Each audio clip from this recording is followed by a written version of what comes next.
Hi, in this video I am going to do a review on the Z-Edge Z2 Plus Dashcam and backup camera.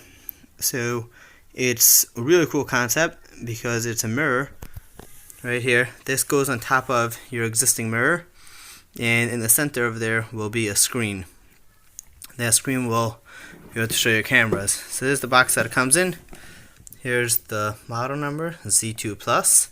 It's a dual lens camera. It's got a camera in the front and in the back.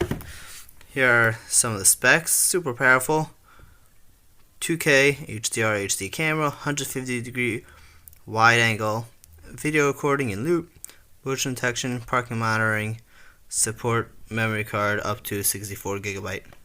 So I'm just going to open it up to show you what's inside. Then I'm going to install it and review it.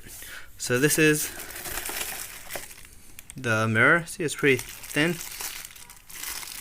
and you can't even tell that it's a screen until it's turned on. Then in here are the wires.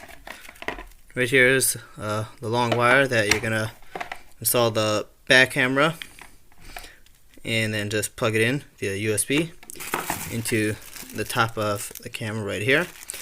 And this camera is the front-facing camera right here. Here's a power supply and a shorter power supply. Here's extra straps, and a power cable, sorry. Extra straps if you need it to strap onto the mirror.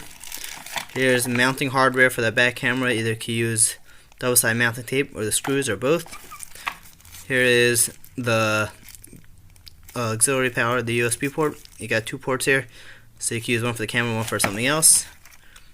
Here's your memory card. They give you a 16 GB one to start out with, but you could put a 64 if you want.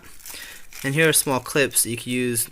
That it's a double-sided tape here, and then a clip that holds the wire, so it helps keep your wires hidden out of place.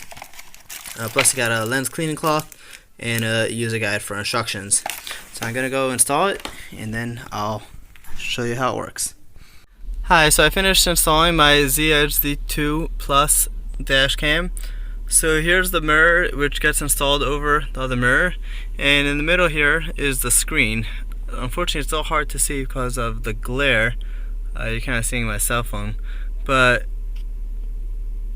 you can see on the top over here that shows that it's parking mode. We're not moving. It's got motion detection on. Here's the battery showing it's charging.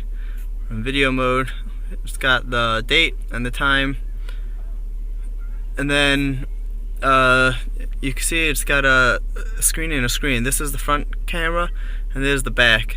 You can press these buttons on the bottom to lock the current file. There's multiple settings.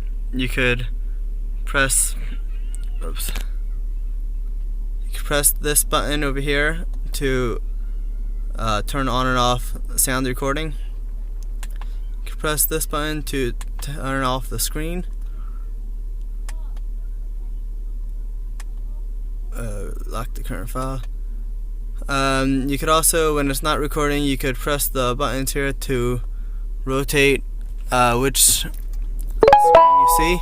And right now you can see I'm in park. If I rotate into reverse, you'll see it'll automatically switch to the back camera and show lines showing how far I am to what's behind me. What's behind me is, you can see right there, are a couple kids playing, and therefore, thanks to this dash cam, I'm not going to run them over. Instead, I'll honk first before backing up. So I'm going to do some recordings with this. There's a micro SD card in there, 16 GB. So it's going to do some recording. I'll leave it running for a couple days, and then I'll show them here so you can see the actual quality and how it works.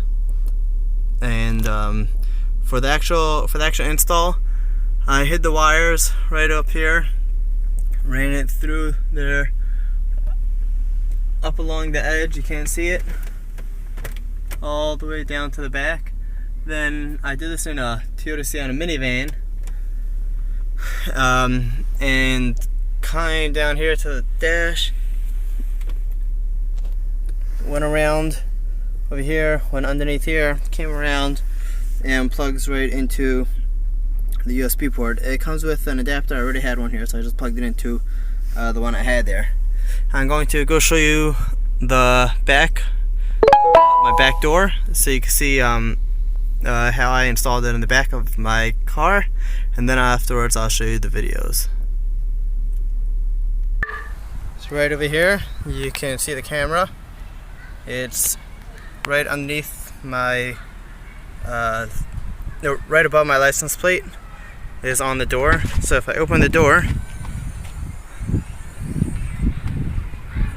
right here is the inside panel, completely removed. I pulled out the panel in order to be able to run the wires.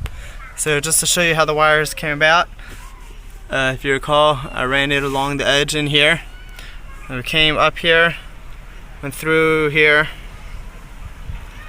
came around to over here, fished the wires through this connection. This will protect the wire.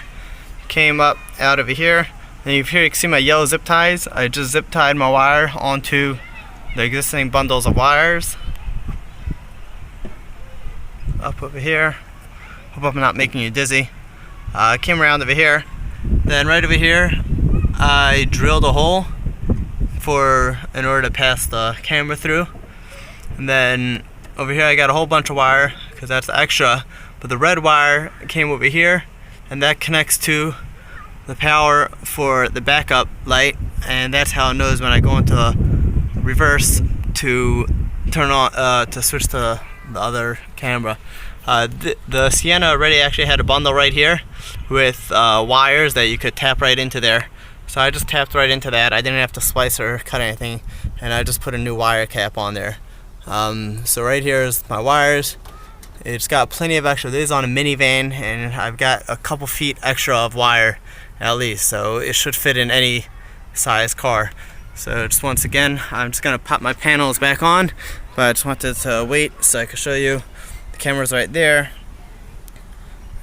Right here is my handle, so therefore I couldn't put it centered in the perfect center of my minivan. Instead I had to put it on the edge, but it doesn't really affect the picture that much. So stay tuned for my videos.